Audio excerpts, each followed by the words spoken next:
이 시간에는 성경 말씀을 봉독을 하겠습니다. 성경 말씀은 마태복음 5장 17절부터 26절까지입니다. 내가 율법이나 선지자를 폐하러 온 줄로 생각하지 말라. 폐하러 온 것이 아니요 완전하게 하려 함이라. 진실로 너희에게 이르노니 천지가 없어지기 전에는 율법의 1점1획도 결코 없어지지 아니하고 다 이루리라. 그러므로 누구든지 이 계명 중에 지극히 작은 것 하나라도 버리고 또 그같이 사람을 가르치는 자는 천국에서 지극히 작다 일컬음을 받을 것이요 누구든지 이를 행하며 가르치는 자는 천국에서 크다 일컬음을 받으리라. 내가 너희에게 이르노니 너희가 서기관과 바리새인보다 더 낫지 못하면 결코 천국에 들어가지 못하리라. 옛사람에게 말한 바 살인하지 말라. 누구든지 살인하면 심판을 받게 되리라 하였다는 것을 너희가 들었으나 나는 너희에게 이르노니 형제에게 노하는 자마다 심판을 받게 되고 형제를 대하여 라가라 하는 자는 공회에 잡혀가게 되고 미련한 놈이라 하는 자는 지옥불에 들어가게 되리라. 그러므로 예물을 제단에 드리려다가 거기서 네 형제에게 원망 들을 만한 일이 있는 것이 생각나거든 예물을 제단 앞에 두고 먼저 가서 형제와 화목하고 그 후에 와서 예물을 드리라. 너를 고발하는 자와 함께 길에 있을 때에 급히 사화하라. 그 고발하는 자가 너를 재판관에게 내어주고 재판관이 옥리에게 내어주어 옥에 가둘까 염려하라. 진실로 내게 이르노니 네가 한 푼이라도 남김이 없이 다 갚기 전에는 결코 거기서 나오지 못하리라. 아멘. 우리는 계속해서요. 5장서부터 마태복음 5장서부터 7장까지에 있는 천국 백성의 윤리를 함께 생각하고 있습니다. 예수님께서 이 땅에 오셔서 하신 일이 뭐라고 그러죠? 아니 이 세상에 와서 우리가 무슨 일을 했는지는 잘 알아야 될 거 아니겠어요? 예수님께서 이 땅에 오셔서 무슨 일을 하시기 위해서 오셨죠? 예수님께서 반드시 목적을 갖고 오셨어요. 하늘 보좌의 영광을 다 내려놓으시고 성육신하셔서 이 땅에 오셨는데 아무 생각 없이 아무 목적 없이 오셨겠어요? 여러 가지로 표현할 수 있을 겁니다. 우리를 구원하시기 위해서, 죄인들을 구원하시기 위해서, 죄인들에게 그 영생을 주시기 위해서 이런 식으로도 표현을 할 수 있습니다만 성경에서 중심적으로 나오는 것은 뭐냐면 예수님께서 우리에게 우리로 천국을 소개하려고. 우리는 내 인생이 너무 가난하고 내 인생이 너무 형편없고 나는 이제 나이 많아서 이제 노화를 겪고 가고 이런 현실들, 이 세상의 현실들의 그런 기준이라 그런 안목들에 우리가 영향을 받아서 우리는 자신을 너무나 스스로 자신을 비하하는 데 익숙해요. 자격지심 같은 게 있는 것 같아요. 근데 주님은 그러시지 않으세요. 우리 같은 연약한 자들에게 주님은 뭘 주시려고 오셨다? 천국을 주시려고 왔대요. 그냥 금 하나를 줄게, 은 하나를 줄게, 돈을 왕창 줄게 그 정도가 아니고요. 주님께서는 우리에게 무엇을 주시려고 오셨다? 천국을 주시러 오신 거예요. 그러니까 여러분들은 하나님께서 그렇게 우리를 사랑하시는 그런 대상인 거예요. 신자들이 자기가 가진 것이 무엇인지를 잘 몰라요. 내가 무엇을 가지고 있는 것인지를 잘 모르고 자꾸 세상 앞에 가서 기웃거리고 그것을 자꾸 달라고 그래요. 내가 이미 가지고 있는데. 예수님께서 우리에게 천국을 주시기 위해서 오셨어요. 그래서 천국을 우리가 소유했는데 그러면 천국을 소유한 자답게 어떻게 해야 돼요? 살아야 되는 거 아니겠어요? 천국 백성이라고 하는 그 시민이 가지고 있는 그 윤리가 있어야 되지 않겠습니까? 그래서 예수님께서 마태복음 5장서부터 7장까지 천국 백성들은 이러한 삶을 살아야 돼. 그것이 천국을 누리는 삶이야. 그 말씀을 하셨어요. 그러면서 지난주에요. 마태복음 5장 13절부터 16절까지의 내용을 통해서 우리가 천국 백성인데 또 무슨 존재라고 부름을 받았다고요? 소금과 빛으로 부름을 받았다. 소금과 빛으로 우리가 부름을 받았다. 그렇게 얘기를 했어요. 소금과 빛으로 사는 사람들이 신자들이다. 이거는요, 신자들만이 할 수 있어요. 예수를 안 믿는 사람들은, 불신자들은 살 수가 없어요. 예수를 믿어야, 천국에 들어와야 이 삶을 드디어 살 수 있어요. 그래서 소금과 빛으로 산다는 것이 우리의 책임, 의무이기 이전에 우리의 영광이고 특권입니다. 미국에 토니 에반스라고 하는 유명한 설교자가 있습니다. 그분이 천국에 대해서 이렇게 설명을 한 대목을 제가 본 적이 있어요. 어떻게 설명을 했냐면, 죽어서 가는 천국, 신자들이 죽어서 가는, 우리가 죽은 다음에 가는 그 천국을 가리켜서 천국의 저쪽이라고 그래요. 천국의 저쪽. 우린 천국의 저쪽을 향해서 가고 있죠. 천국의 저쪽이라고 그랬어요. 그런데 우리가 사는 예수를 믿는 사람들, 신자들, 그리고 신자들이 모여서 이룬 그 교회 공동체를 향해서 이 토니 에반스라고 하는 목사님이 뭐라고 말했냐 하면, 천국의 이쪽, 천국의 이쪽이라고 그래요. 그러니까 죽어서 가는 천국을 천국의 저쪽, 천국의 저쪽. 저와 여러분들이 이 교회로 지금 부름을 받고 있는 신자들의 공동체, 이게 뭐라고요? 천국의 이쪽. 그런데 그분이 이렇게 말을 했어요. 천국의 저쪽을 유일하게 소개할 수 있는 사람들, 천국의 저쪽을 유일하게 소개할 수 있는 사람들이 누구냐? 바로 교회, 신자들이라고 말했습니다. 우리는 천국의 이쪽에서 지금 존재하면서 천국의 저쪽을 설명하는 사람들, 천국의 저쪽을 세상에 있는 사람들이 모르니까 천국의 이쪽의 역할을 맡고 있는 우리들이 천국의 저쪽을 소개할 수 있는 유일한 공동체가 천국의 이쪽의 역할을 맡고 있는 저와 여러분들입니다. 우리가 아니면 이 세상은 천국의 저쪽을 소개받을 수가 없어요. 마치 여러분들 아파트 당첨을 받으면 아파트에 처음에 모델하우스가 있죠. 모델하우스를 보면서 여러분들이 들어갈 아파트를 생각하잖아요.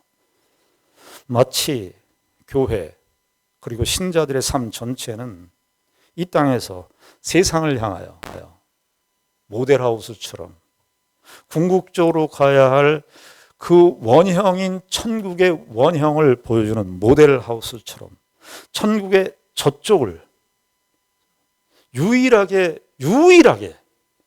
드러낼 수 있고 소개할 수 있는 사람들이 누구냐 하면 바로 저와 여러분들입니다. 그것이 그렇게 사는 삶을 뭐라고 얘기하죠? 세상에서 빛으로 소금으로 사는 삶이라고 그 목사님께서 말씀을 하셨습니다.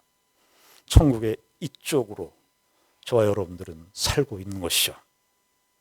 그래서 예수님께서 너희들이 착한 행실을 통해서 5장 16절에 보면 이같이 너희 빛이 사람 앞에 비치게 하여 그들로 너희 착한 행실을 보고, 여기서 그들은 누구겠습니까? 세상 사람들이. 세상 사람들은 어디서부터 빛을 발견할 수가 없어. 그런데 신자들을 통해서 너희의 착한 행실을 보고 하늘에 계신 너희 아버지께 영광을 돌리게 하라 하는 이 영광스러운 책임과 특권을 부여받은 사람들이 저와 여러분들입니다. 자, 그러면 어떻게 이 착한 행실이 무엇일까? 궁금하시죠? 착한 행실을 어떻게 해야 되는가? 그냥 착해라? 예수님께서 이것을 잘 말씀해 주셨어요. 그래서 5장 17절부터 20절까지 먼저 예수님께서 이 말씀을 하십니다. 17절에 보시면 내가 율법이나 선지자를 폐하러 온 줄로 생각하지 말라. 폐하러 온 것이 아니요 완전하게 하려 함이라. 매우 소중한 말씀입니다. 우리는 성경을 읽을 때 우리가 지금이 1세기에 2025년도 이 3월 30일 주일에 우리가 이 성경을 읽기 때문에, 우리는 성경을 우리가 이렇게 직접적으로 읽기 때문에 우리가 1차 독자라고 생각하는데요. 사실은 이 복음서, 마태복음이 기록되었던 그 원래 1차 독자가 있어요. 1차 독자. 우리는 1차 독자가 아닙니다. 우리는 숱한 세월을, 성경이 1세기 때 다 만들어졌으니까 그 1세기, 21세기를 거쳐오는 많은 독자들이 있었지만 그 사람들은 다 1차 독자가 아니에요. 1차 독자는 누구냐면 이 마태복음을 읽는 유대인들이 1차 독자예요. 유대인들은요, 이 말씀을 들을 때 율법이나 선지자 이 말을 들을 때 굉장히 예민합니다. 우리는 그저 예수님께서 율법을 폐하러 온 것이 아니라 율법을 완성하게 했다, 이 말씀을 우리가 결론적으로 쉽게 받아들이는데, 이 예수님께서 산상에 올라가서 당시 제자들이지만 제자들도 유대 세계에 이렇게 영향을 받고 있었던 사람들입니다. 그들도, 그리고 이 마태복음이 이제 그 유대인 공동체들에게 전달되었을 때, 1차 독자인 그들에게 전달되었을 때, 그들은 이 율법 그러면 아주 모든 신경이 총 집중되는 내용이 율법이었습니다. 오늘 마태복음 5장 17절에서는 예수님께서 율법이나 선지자, 이 구약 성경 전체를 가리키는 거거든요. 율법이나 선지자를 폐하러 온 것이 아니라 온전하게 하려 왔다, 이렇게 말씀을 하셨지만, 예수님의 행적을 보시게 되면 예수님께서 얼마나 그 당시 때 율법을 생명처럼 여기고 있었던 유대인들에게 있어서 얼마나 예수님이 선을 넘는 행동을 하셨는지 모르는지 몰라요.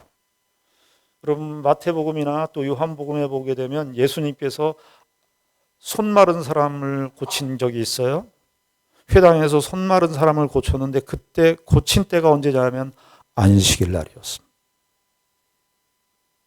요한복음 5장에 가면은요, 예수님께서 38년 된 병자를, 얼마나 힘들었겠어요. 38년 된 병자가 베데스다 연못에만 들어가면 나을 수 있다고 생각하는데 한 번도 나가보지 못한 38년 동안의 고통스러운 세월을 보냈던 그 38년 된 병자를 예수님께서 고쳐주셨어요. 우리가 일반적으로 생각할 때 얼마나 대단한 거예요. 야, 예수님 놀랍다, 감사하다, 옆에 있는 사람들이라도 정말 박수치고 환호할 만한 일인데, 그 당시 때 바리새인들이 어떻게 했는 줄 아십니까? 예수님께서 안식일 날 이 일을 했다고, 안식일 날 이 사람을 고쳤다고 예수님을 죽이려고 음모하기 시작했다고 성경은 기록하고 있습니다. 이 율법을 건드는 것은 너무나 아주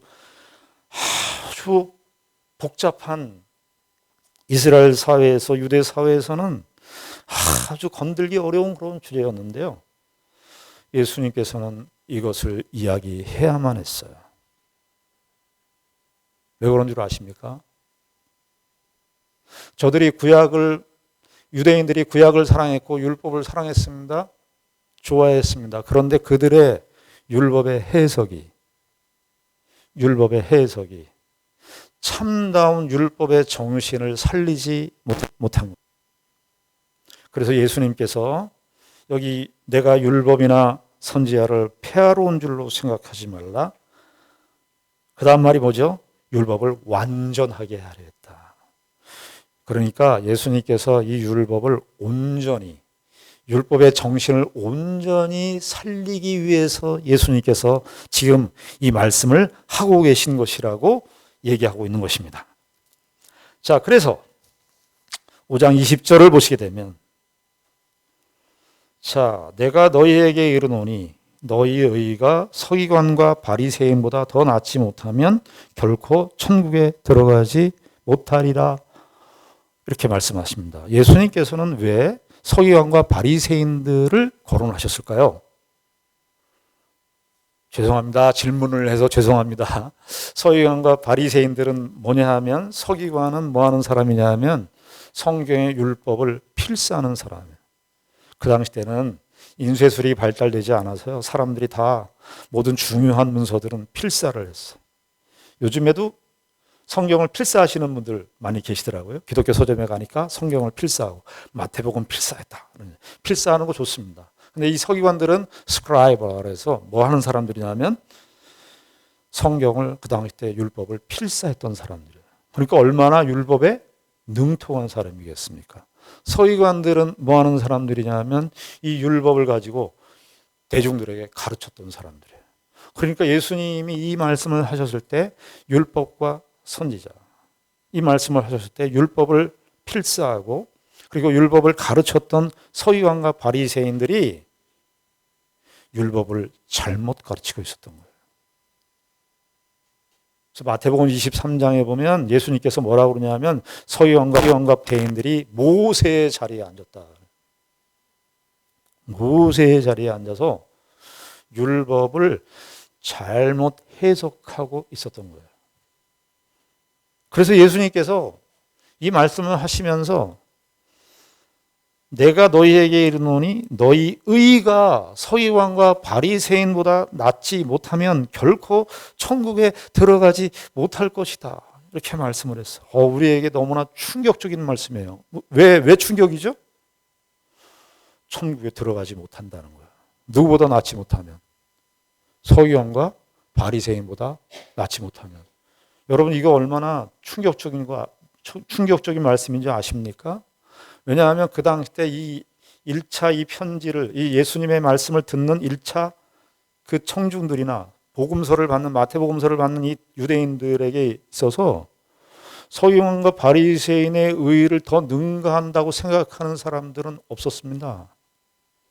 서기관과 바리새인들은 그 당시 때 의의 모델이고 모범이었습니다. 그러면 이 사람들이 이 표현을 들을 때, 이 말씀을 들을 때, 야, 우린 천국은 가망도 없겠구나. 여러분들은 어떻습니까? 서기관과 바리새인의 의보다 여러분들이 더 뛰어나시다고 말할 수 있겠습니까? 그 당시 때 의의 완전한 모델 그러면 서기관과 바리새인들이었습니다. 우린 그러면 우린 당연히 들어간 것이라고 생각하고 예수 믿으면 천국 간다고 생각을 했는데 과연 그러면 이 말씀은 우리에게 어떤 의미인가?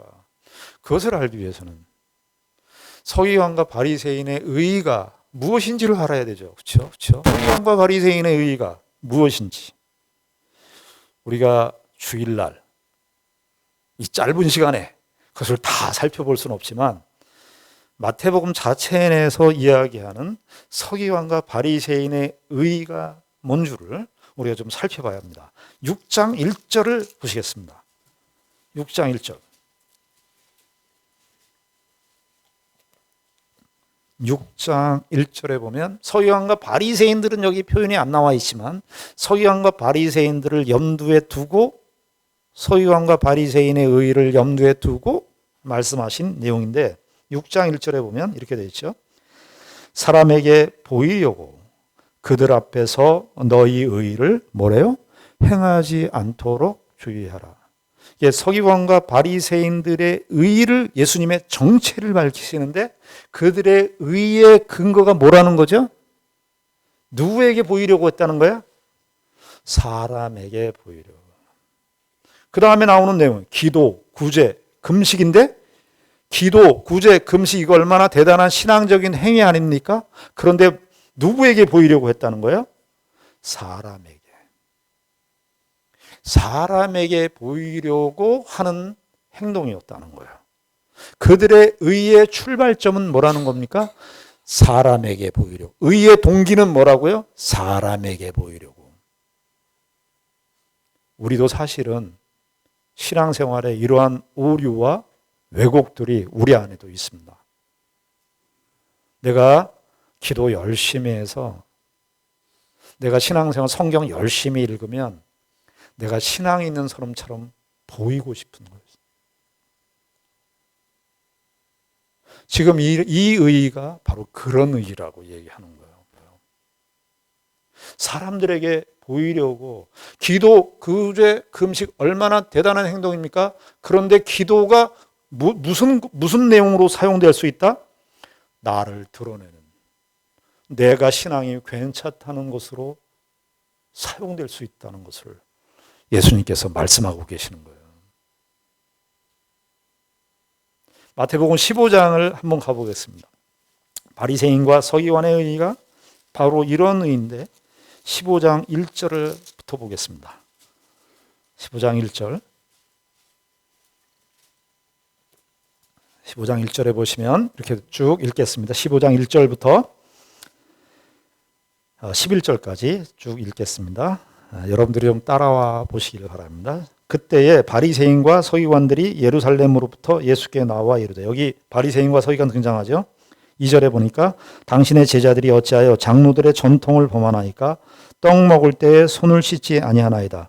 이 당시 때 유대인들 서기관 바리새인들의 전통이 뭐냐면 떡 먹을 때 손을 씻었어요. 외적 정결을 위해서 손을 씻었다고요. 장로들의 전통이었어요. 그러면서 예수님의 제자들에게 바리새인과 서기관들이 이야기를 하는 거죠. 3절에 대답하여 이르시되 너희는 어찌하여 너희의 전통으로, 예수님께서 말씀하시는 겁니다. 너희는 어찌하여 너희의 전통으로 하나님의 계명을 범하느냐. 하나님이 이르셨으되 네 부모를 공경하라 하시고 또 아버지나 어머니를 비방하는 자는 반드시 죽임을 당하리라 하였거늘 너희는 이르되 누구든지 아버지에게나 어머니에게 말하기를 내가 드려 유익하게 할 것이 하나님께 드림이 되었다고 하기만 하면 그 부모를 공경할 것이 없다 하여 너희의 전통으로 하나님의 말씀을 폐하는도다. 이 말씀이 뭐냐면 나 하나님 앞에 다 헌신했으면 부모를 무시해도 된다는 거예요. 내가 하나님 앞에 그 제물을 바치고 하나님께 다 했으면 부모는 무시해도 된다. 이게 고르반 사상인데 이런 당시에 서기관과 바리새인들이 가지고 있었던 유대적 전통이었던 것이죠. 그걸 예수님께서 지적하시는 내용이에요. 그러면서 7절에 이렇게 얘기하죠. 외식하는 자들아. 예, 서기관과 바리새인들을 향하여 외식하는 자들아. 바깥에 나가서 식사하는 사람들 얘기하는 게 아니에요. 외식. 자기의 의의를 보이려고 외적인 행동으로 신앙이 있다라고 생각하는 그런 의의를 추구하는 사람들. 그 사람들을 향하여 외식하는 자들아 이렇게 얘기하죠. 그러면서 7절에 외식하는 자들아 이사야가 너희에 관하여 잘 예언하였도다 일렀으되 이 백성이 입술로는 나를 공경하되 무엇이 떠났다? 마음은 내게서 멀도다. 사람의 계명으로 교훈을 삼아 가르치니 나를 헛되이 경배하는도다 하였느니라 하시고 무리를 불러 이르시되 듣고 깨달으라. 입으로 들어가는 것이 사람을 더럽게 하는 것이 아니라 입에서 나오는 그것이 사람을 더럽게 하느니라. 무슨 말씀입니까? 사람이 더럽게 하는 것이 외적인 정결에 있는 것이 아니라 어디에 있다? 마음에서부터 있다. 서기관과 바리새인들이 추구하는 경건은 외적인 경건, 사람들에게 보이려고 하는 경건, 사람들에게 내가 옳게 보이려고 하는 경건이었다는 것입니다. 그러니까 외적인 관계만 생각하는 거예요. 다시 마태복음 5장에 들어오시면 마태복음 5장 21절부터 그러면 참된 의의라는 것이 무엇인가? 신자들의 의의는 무엇인가? 이게 궁금하시잖아요. 서기관과 바리새인 의의는 뭔지 알겠어요. 서기관과 바리새인들은 그 출발 동기가 자기를 옳게 보이려고 하는 거예요. 그러니까 자꾸 외적 정결을 따지는 거예요. 외적으로 저 사람은 성경책 들고 왔어? 안 들고 왔어? 저 사람 예배 드릴 때 줘라 안 줘라? 저 사람은 어떻게 신앙생활 저렇게 해? 오늘날 시기에 서기관과 바리새인들의 의라고 할 수 있습니다. 근데 예수님은 그러면 참된 의가 무엇이냐? 신자들의 의는 무엇이냐? 21절부터 나오는 내용입니다. 21절 제가 읽겠습니다. 옛사람에게 말한 바 살인하지 말라. 누구든지 살인하면 심판을 받게 되리라 하였다는 것을 너희가 들었으나 나는 너희에게 이르노니 형제에게 노하는 자마다 심판을 받게 되고 형제를 대하여 라가라 하는 자는 공회에 잡혀가게 되고 미련한 놈이라 하는 자는 지옥불에 들어가게 되리라. 그러므로 예물을 제단에 드리려다가 거기서 내 형제에게 원망을 들을 만한 일이 생각나거든 예물을 제단 앞에 두고 먼저 가서 형제와 화목하고 그 후에 와서 예물을 드리라. 예수님께서 참된 신자들, 천국 백성들의 의의를 이제 설명하는 거예요. 설명하는데 무슨 내용을 얘기하냐 하면 그 당시 때 유대인들도 서기관과 바리새인들도 많이 하는 10계명 중에 6번째 계명, 살인하지 말라는 계명을 들어서 얘기를 합니다. 그 당시 때 여기 21절에 보면 옛사람에게 말한 바 살인하지 말라 누구든지 살인하면 심판을 받게 되리라 하였다는 것을 너희가 들었다는 거예요. 그러니까 옛날 사람들부터 옛 조상들로부터 살인하면 심판을 받는다, 살인하면 심판을 받는다, 이거를 들어왔다는 거예요. 그래서 그 당시 때 서기관과 바리새인들의 의라고 하는 것은 실제적으로 사람을 죽이거나 사람을 찌르거나 하지 않으면 나는 의롭다라고 생각을 한 거예요. 그런 의였어요. 그 다음에 나오는 이제 27절부터 나오는 간음도 마찬가지예요. 간음도 실제적으로 간음을 하지 않았으면 나는 죄인이 아니라 이렇게 생각을 했다는 거예요. 그런데 예수님께서 이 율법, 십계명의 이 살인하지 말라, 간음하지 말라에 대한 그 율법의 본 뜻을 예수님께서 더 분명하고 확실하게 드러내면서 예수님께서 말씀하시는 거예요. 그것이 22절입니다. 너희들 실제적으로 살인하지 않으면 심판을 받지 않는다. 그렇게 생각할지 모르지만 예수님께서 뭐라고 그러죠? 나는 너희에게 이르노니 형제에게 뭐예요? 노하는 자마다. 노하는 자마다 뭐라고 그래요? 심판을 받게 된다는 거예요. 살인하면, 실제적으로 사람을 살인하면 심판을 받게 된다고 생각했던 사람들에게 예수님께서 뭐라고 말씀하시냐면 너희들 형제에게 분노하는 마음, 형제를 미워하는 마음을, 형제라는 말, 이거 굉장히 가까운 관계인데 형제에게 미워하는 마음을 갖는 그 사람들 어떻게 해요? 똑같이 심판을 당한다는 거예요. 와. 여러분, 우리가 이 세상에서 오늘 저와 여러분들이 이렇게 교회에 나오시거나 또 하루의 일상생활을 시작하면서 어떤 사람이 마음에 안 드는 사람이 있어요. 그렇죠? 마음에 안 드는 그런 행동을 하거나 마음에 안 드는 말을 하거나 혹은 나한테 상처를 주는 말을 하거나 그런 경우를 겪었을 때 여러분들 우리 반응이 어떻을 것 같아요? 미움이 나오죠. 화가 나옵니다. 우리는 그러면 어떻게 됩니까? 설 수가 없어요. 여러분들 이 세상의 경찰들이나 법의 심판대가 요즘에 법의 심판을 받는 그런 장면들이 많이 나오는데 여러분들 친구에게 뭐 욕했다고 여러분들 잡아갑니까? 혹은 친구에게 욕하고 여기 나가라 하는 이런 말이 나오는데 친구를 미워하는 마음을 가졌다고 여러분들을 잡아가십니까? 그런데 예수님의 이 계명은 어떻게 보면은 우리가 너무나 지키기 어려운 계명입니다. 불가능하다고 볼 수 있겠어요. 왜 예수님은 바리새인과 서기관보다 더 나은 의의를 이야기하시면서 우리가 정말 지킬 수 없는 이런 수준의 말씀을 하시는가? 여러분들 뭐라는 겁니까? 우리가 뭐라는 거예요? 죄인이라는 거예요. 죄인이라는 거예요. 5장 6절에 보시면 이 의라고 하는 말을 5장 6절에 이렇게 쓰는데 여러분들 5장 6절에 보시면 어떻게 되어 있습니까?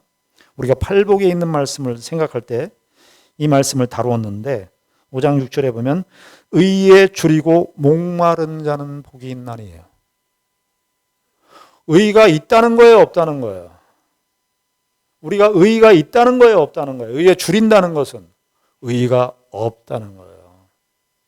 그래서요, 그리스도인들의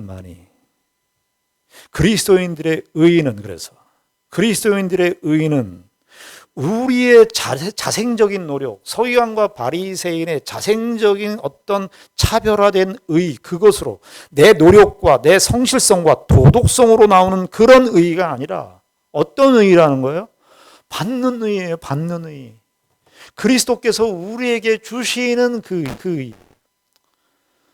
좀 더 설명을 위해서 로마서 3장 20절, 21절을 읽겠습니다. 로마서 3장 20절, 21절입니다. 3장 20절부터 22절까지 읽습니다. 그러므로 로마서 3장 20절부터 22절입니다. 그러므로 율법의 행위, 그 바리새인들의 그런 관점이에요. 율법의 행위로 그의 앞에 의롭다 하심을 얻을 육체가 없다. 율법으로는 죄를 깨달음이래. 죄를 깨달아요.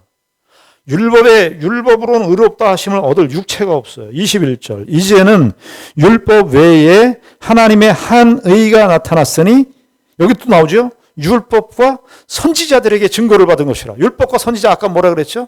구약 성경 전체를 말하는 거라고 했어요. 구약 성경 전체가 하나님의 율법을 무시하는 게 아니라, 예수님께서 하나님의 율법을 배제하는 것이 아니라, 폐하는 것이 아니라 그 율법의 본뜻을 드러내시는 거예요.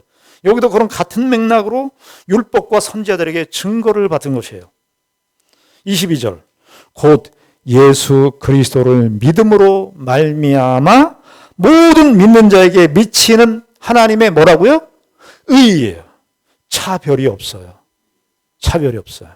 그래서 이 의가 들어와서 그리스도인들은 비로소 의롭게 되는 거예요. 그리스도인들은요, 그래서 무엇을 추적하는 사람들이냐면 우리의 마음을 추적하는 사람들입니다. 여러분들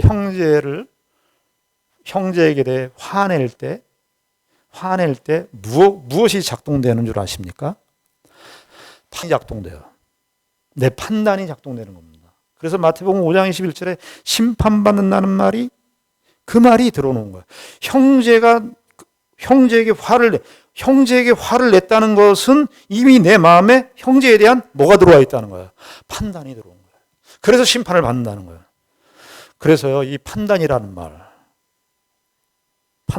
말이 헬라 말로는 한 단어예요. 크리네오라는 말인데, 이 판단의 이 국면이 세 가지 국면이 있어요. 세 가지 국면이 있는데, 그 세 가지 국면이 뭐냐면 하나님께서 우리를 판단하시는 국면이 있어요.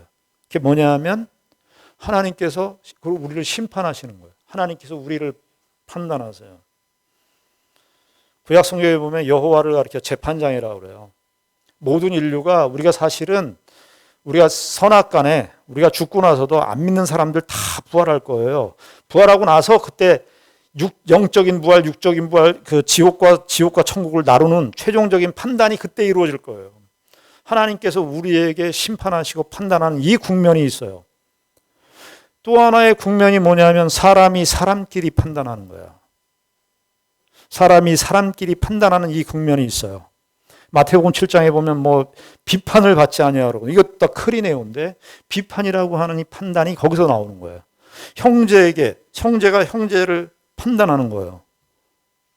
또 하나의 국면이 있습니다. 그게 뭐냐면 내가 나를 판단하는 거야. 좋은 말로 이야기하면 자성이라고 합니다. 그런데 저와 여러분들이 사는 세상은 어떤 것이 가장 더 부각되어 있는 세상인 줄 아십니까? 이 세 가지 국면 가운데 사람이 사람을 판단하는 이 국면이 너무 많이, 대한민국이라고 하는 이 사회 속에, 아니 이 세상 속에 이것이 훨씬 더 많이, 차원이, 이 사람과 사람의 판단하는 이 문제가 훨씬 더 많이 되어 있어요. 사람은 하나님께서 우리의 마음을 판단하신다는 이 국면 생각하지 않고요, 뭐도 안 합니까? 내가 나를, 내 마음을 들여다보는 일을 하지 않습니다. 복음은 예수 그리스도께서 말씀하시는 천국 백성의 삶의 윤리는 어디에서부터 시작되느냐? 하나님 앞에서 내 자신을 봤을 때 내 자신의 속을 내 스스로 들여다보는 사람이에요. 이것이 하나님의 백성들의 삶의 윤리의 출발점이에요. 예수님께서 그 말씀을 하고 계시는 겁니다. 이 말씀을 좀 더 확대해서 야고보 사도께서 형제를 판단하는 이 문제에 대해서 아주 심각하게 말씀하시는 내용이 나오죠. 야고보서 4장 11절 12절에 보면 이렇게 되어 있습니다. 형제들아 서로 비방하지 말라. 형제를 비방하는 자나 판단하는 자는, 여기 판단 또 같은 말이에요. 형제들아 서로 비방하지 말라. 이 비방이라는 말은 조그만 일, 아주 조그만 일을 가지고 이렇게 까십거리 삼아서 이야기하지 말라는 거예요. 형제들아 서로 비방하지 말라. 형제를 비방하는 자나 판단하는 자는, 거기 뭐라고 그래요? 율법을 비방하고 율법을 판단하는 것이라는 거예요. 그러면서 네가 만일 율법을 판단하면, 논리가 이렇게 되죠. 형제를 비방하고 하는 것은 형제를 판단하는 일이야. 형제를 판단하는 일은 율법을 판단하는 일이에요. 왜냐하면 율법을 판단한 율법으로 판단하는 주체는 누구냐면 하나님만 율법을 판단하는 주체인데, 율법을 만드신 분인데, 그 뒤에서 나오죠. 비방하고 율법을 판단하는 것이라 네가 만일 율법을 판단하면 율법의 준행자가 아니고 뭐라고 그래요? 율법의 재판관이라더니. 12절 입법자와 재판관은 오직 한 분이시니 능히 구원하기도 하시며 멸하기도 하시느니라. 너는 누구이기에 이웃을 판단하느냐. 천국 백성의 삶은 거창하고 막 화려하게 나가서 굉장한 일을 하는 것이 아니라, 어디에서부터 한다는 거예요? 내가 내 마음속에 내가 의의가 없구나라고 하는 사실로부터 출발을 해서, 나는 내 마음에 언제든지 시기와 살인하는, 형제를 미워하는 마음이 나에게 있구나라는 사실을, 거기에서부터 신자의 윤리가 시작이 되는 것입니다. 이 세상 사람들은 이 사실을 의식하지 않습니다. 그러나 저와 여러분들은 예수 그리스도의 의로 말미암아 비로소 우리가 우리의 마음을 들여다보기 시작했잖아요. 우리가 왜 예수 믿을 때 울고 통곡하죠? 뭐 때문에 통곡하죠? 죄인임이 드러난 거예요. 내가 아무런 의의가 없다는 사실이 드러난 거예요. 예수를 믿고 신앙생활을 하는 그 가운데 성숙이라는 건 뭐죠? 더 거룩해지는 싸움이기도 하지만 아주 비참한 죄인에서 덜 비참한 죄인으로 바꿔가는 과정이에요. 그리스도의 은혜면 살 수가 없습니다. 어느 드라마의 내용을 보니까 이런 말을 했어요. 부유한 사람, 잘 사는 사람이 좋은 사람이 될 확률이 높다, 이런 표현이 나와요. 맞죠? 이 세상에 돌아가는 흐름 속에서 보면 정말 잘 살고 부유하신 분들이 좋은 사람이 될 확률이 많습니다. 왜냐하면 있으니까 넉넉하게 혹은 관대하게 어려운 사람을 도울 수 있고 베풀 수 있으니까 이 세상에서는 그런 사람을 정말 좋은 사람이라고 박수를 칠 수 있습니다. 그 세상에서 그렇습니다. 그러나 저는 성경에서는, 그리스도께서는 우리에게 무엇을 말씀하시냐면 그리스도를 믿는 사람들만이 참으로 좋은 사람이 될 수 있다는 거예요. 왜 그럴까요? 내가 넉넉해서 주고 내가 있으니까 준다는 것은 어떤 의미에서 있으니까 주는 거예요. 그래서 그 사람이 나에게 혜택을 받고 그것을 감사해해서 나의 어떤 근거로, 내가 괜찮다는 어떤 증거로, 내 부유함의 넉넉함의 어떤 증거로, 자랑으로 될 수 있지만, 예수를 믿는 사람들이 좋은 사람이 될 수 있다는 것은 우리가 어떤 사람에게 은혜를 베풀거나 어떤 사람에게 긍휼을 베풀었을 때 그것이 나의 능력이 아님을 알기 때문에, 그리고 어떤 사람이 도덕적으로 잘못했을 때 그것이 그 사람이 나보다 훨씬 못해서가 아니라 나도 역시 다를 바 없는 죄인임을 알기 때문에 그 사람의 연약함을, 그 사람의 한심함을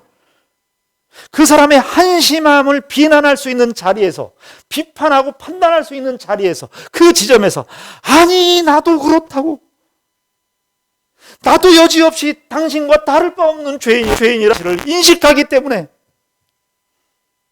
우리는 진정으로 좋은 사람이 될 수 있습니다. 왜요?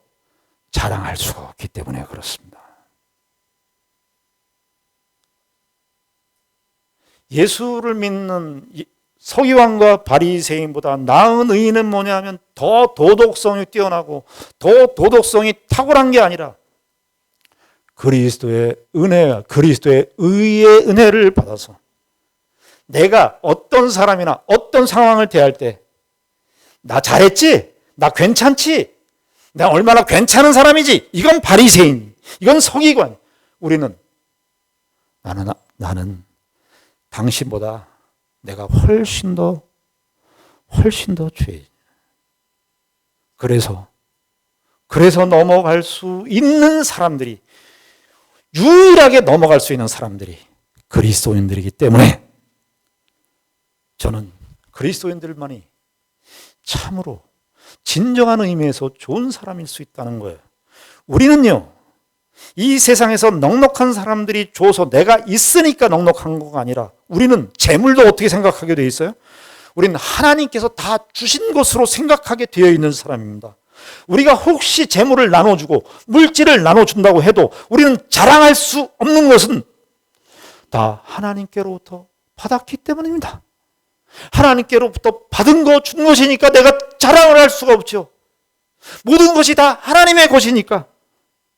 그래서 우리는 자랑과 생색을 낼 수 없는 그 근거를 갖고 있는 사람이기 때문에 신자는 유일하게 정말로 좋은 사람이 될 수 있습니다. 여러분들 천국 백성으로서 여러분들이 사시는데 정말 좋은 사람의 삶을 살아가시는 귀한 은혜가 있기를 바랍니다. 기도하겠습니다. 하나님 아버지 은혜를 감사합니다. 우리는 다 하나님의 의가 없으면 살 수 없는 죄인들입니다. 그런데 그 의가 들어와서 비로소 우리는 형제의 잘못에 대해서, 나의 죄에 대해서 비로소 눈을 뜨기 시작했습니다.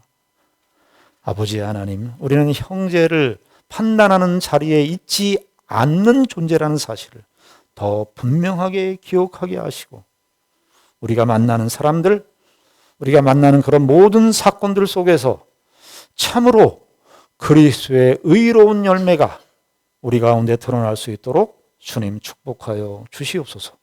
예수님 이름으로 기도드리옵나이다. 아멘.